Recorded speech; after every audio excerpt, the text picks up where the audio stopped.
नमस्कार शिक्षक साथियों। आज के इस वीडियो में हम बात करेंगे क्लास 10th एमपी बोर्ड के रिजल्ट बनाने में जो जो समस्याएं आ रही हैं और उनका क्या क्या समाधान है उस पर हम बात करेंगे।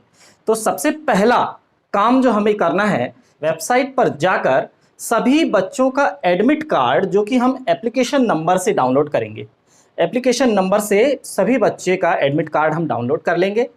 इसके बाद इसी वेबसाइट mpbse.mponline.gov.in में हम जाएंगे लॉगिन में।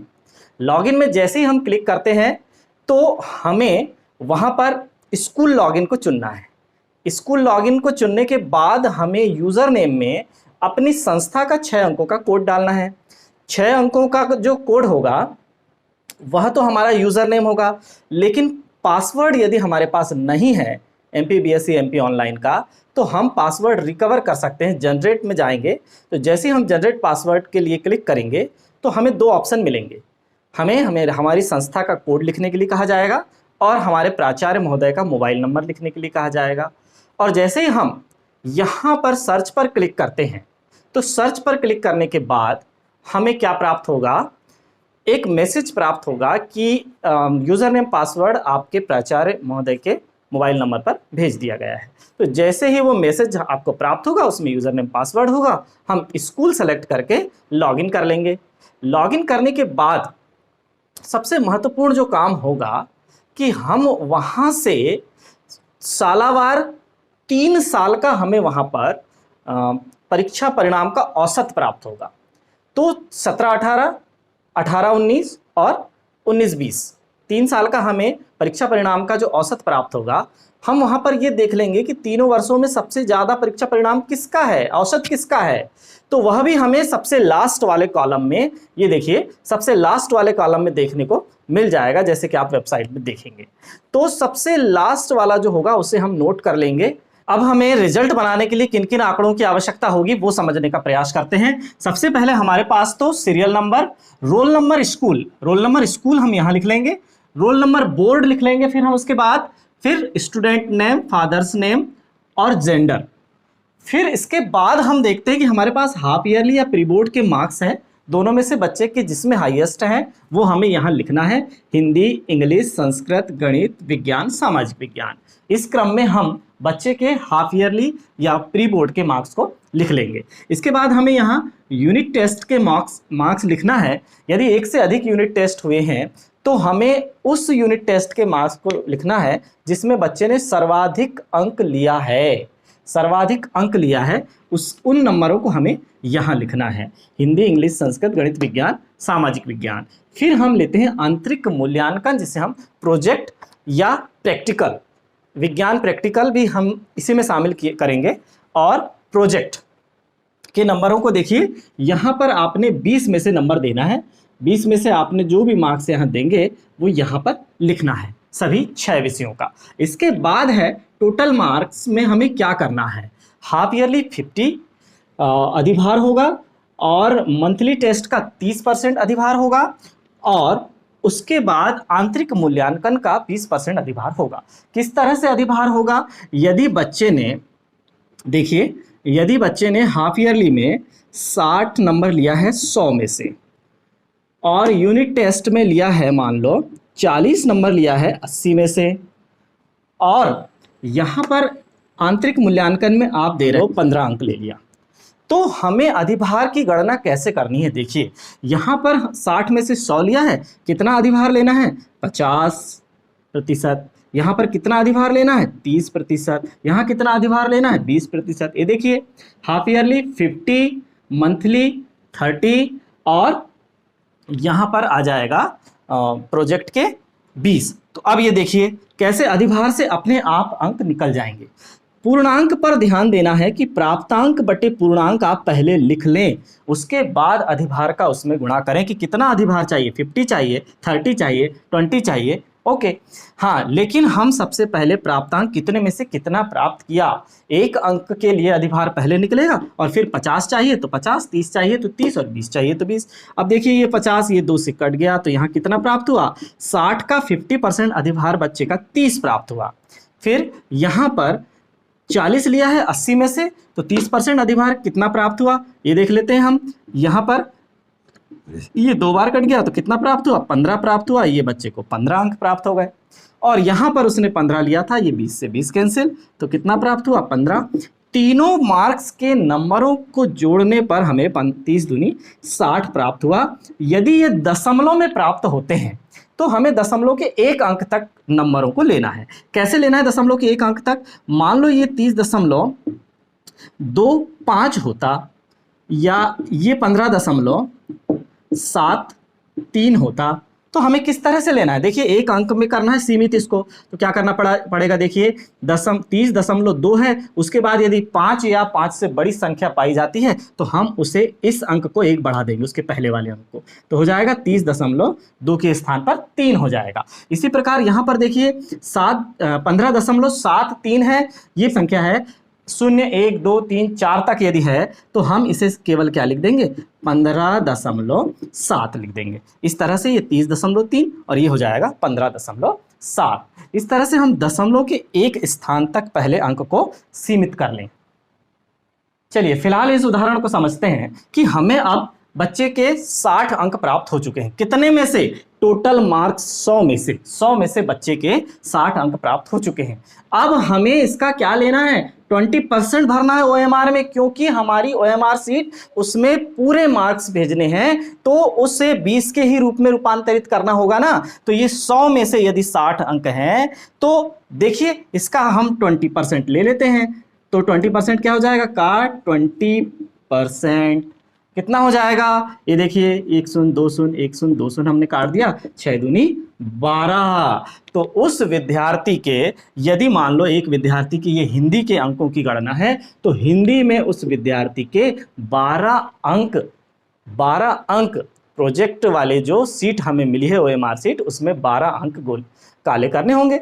तो ये 12, इसी तरह से सभी विषयों की गणना करना है बच्चे के मार्क्स की। लेकिन एक बात का ध्यान रखें, यदि दशमलव के 2 स्थान तक या 3 स्थान तक प्राप्त हो रहा है तो हमें दशमलव के 1 स्थान तक ही मान को लेते जाना है, और टोटल मार्क्स तक भी हमें दशमलव के स्थान को छोड़ना नहीं है। जब हम यहाँ भाग देंगे तब हमें इसे पूर्णांक में समायोजित करना है।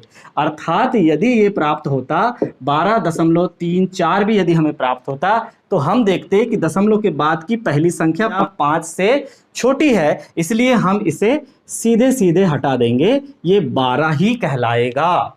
यदि ये 12.75 होता तो हम देखते कि दशमलव के बाद की पहली संख्या 5 या 5 से बड़ी है, तो हम यहाँ पर 5 या 5 से बड़ी संख्या होने के कारण 12 को किस में बदल देंगे?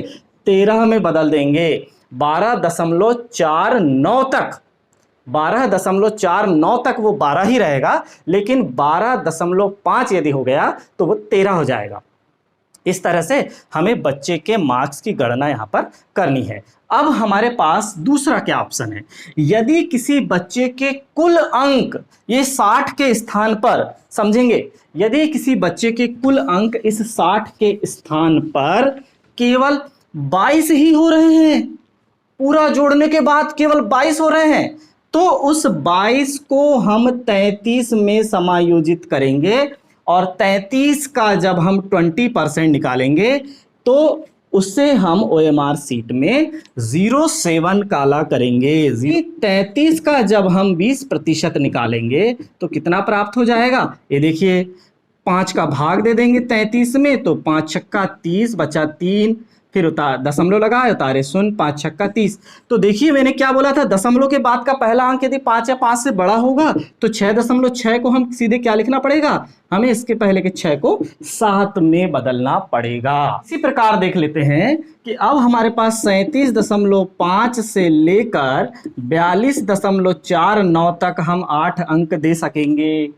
फिर 42.5 से 47.49 तक हम 9 अंक दे सकेंगे। इसी तरह से इसी क्रम में हमें आगे बढ़ाना है, और हमें सीधे सीधे यह ध्यान रखना है कि भाई जब हम इसका 20% निकालेंगे तो और उसे पूर्णांकित करेंगे तभी तो हम OMR सीट में काला करेंगे। OMR सीट में दशमलव के रूप में मानों को काला नहीं करना है। अब हम लेते हैं ऐसे विद्यार्थी के जो किसी भी टेस्ट में नहीं आया है, जो हाफ ईयरली परीक्षा में भी अनुपस्थित रहा है, पूर्णतः अनुपस्थित रहा है, ऐसे विद्यार्थी के लिए हमारे पास यहाँ सारे आंकड़े ए बी हैं। यहाँ सारे आंकड़े यदि ए बी हैं तो उसके रिजल्ट में भी ओएमआर सीट में हमें ए बी या एबीएस जो भी इंस्ट्रक्शन में होगा वो हमें भरना पड़ेगा। वह अब्सेंट कहलाएगा वह विद्यार्थी, यदि वह किसी भी टेस्ट में उपस्थित नहीं हुआ है। पूरा रिजल्ट हमने भर लिया और पूरा रिजल्ट भरने के बाद हमारे पास 3 विद्यार्थियों का ब्यौरा है।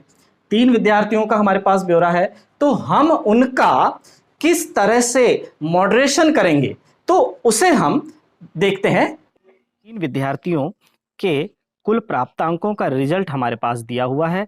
चलिए हम लेते हैं कि पहले विद्यार्थी को 345 अंक प्राप्त हुए हैं कुल, दूसरे विद्यार्थी को 340 अंक प्राप्त हुए हैं और तीसरे विद्यार्थी को 350 अंक प्राप्त हुए हैं। इस तरह से हमारे पास 3 विद्यार्थियों के कुल प्राप्तांक प्राप्त हैं। और यदि विगत वर्ष का औसत 340 है, विगत वर्ष का औसत कितना है? 340 है उच्चतम औसत। तो हमें अब क्या करना है, जबकि हमारे इस वर्ष का औसत कितना है? चलिए हम इन तीनों का योग करके 3 का यदि भाग देंगे तो हमें प्राप्त हो जाएगा 345। इस वर्ष का औसत प्राप्त हुआ 345, जो कि विगत वर्ष के औसत से, उच्चतम औसत से 2 से अधिक नहीं होना चाहिए, जबकि यहाँ 5 अधिक है। तो हम इसे अब कैसे मॉडरेट करें? तो हमें यहाँ ध्यान रखना है कि यहाँ हमें लिखना है आधार वर्ष का औसत बटे वर्तमान वर्ष का औसत, इन दोनों का अनुपात निकालना है। तो आधार वर्ष का औसत कितना है? 340 है और वर्तमान वर्ष का औसत कितना है? 345 है। जब हम 340 बटे 345 करेंगे तो हमें प्राप्त क्या हो जाएगा? 0.985। 3 अंकों तक हम ले लेंगे, 0.985 हमें प्राप्त हो गया। जब हम इस पहले अंक 345 में 0.985 का गुणा करेंगे तो हमें प्राप्त होगा 340। फिर देखिए इस 340 में हम जब 0.985 का गुणा करेंगे तो हमें प्राप्त होगा 335। दशमलव को समायोजित करेंगे हम। फिर इसके बाद जब हम 350 में 0.985 का गुणा करेंगे तो हमें प्राप्त हो जाएगा 345। और जब हम इन तीनों का अब औसत निकालेंगे तो हमें जो प्राप्त औसत है वह कितना प्राप्त हो जाएगा? तीनों का योग बटे 3 का जब हम भाग दे देंगे तो हमें प्राप्त हो जाएगा औसत 340। 340 ही औसत हमें प्राप्त हो गया, जो कि हमारे विगत वर्ष का उच्चतम औसत था। तो इस तरह से हम अपने बढ़ते हुए रिजल्ट को मॉडरेट करके विगत वर्ष के उच्चतम जो रिजल्ट था उस रिजल्ट के बराबर ला सकते हैं। अर्थात हमें प्रत्येक विद्यार्थी, पहले विद्यार्थी के लिए देखिए 5 अंकों को कम करना होगा, सभी विषयों के मिला के कुल मिला के 5 अंक उस विद्यार्थी के कम करने होंगे। दूसरे विद्यार्थी के भी 5 अंक कम करने होंगे और तीसरे विद्यार्थी के भी 5 अंक कम करने होंगे। तो हमें अंकों के कम करने का क्रम भी विषयवार दिया गया है, हम उस आधार पर अंकों को कम कर देंगे। और हम यहाँ पर देख रहे हैं कि प्रत्येक विद्यार्थी के लिए 5-5 अंक ही कम हुए हैं। यह आवश्यक नहीं है कि हर विद्यार्थी के बराबर ही अंक कम होंगे, यह अंतर कम था इसलिए 5-5 ही अंक कम हुए हैं।